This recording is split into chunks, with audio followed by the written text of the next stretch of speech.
Eita, chuvinha boa aqui na Chapada Diamantina, no Vale do Capão. Hoje, que benção.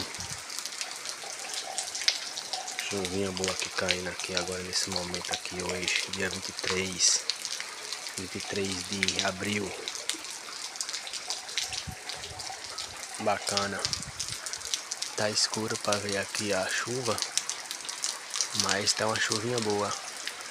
Olha, só tá apertando a chuva, tá engrossando. Chuvinha boa, retada. Já choveu, tem 2 dias que chove. Já choveu 70 milímetros. Eu creio que amanhã chega nos 80 milímetros. Aí que benção. Muito bom.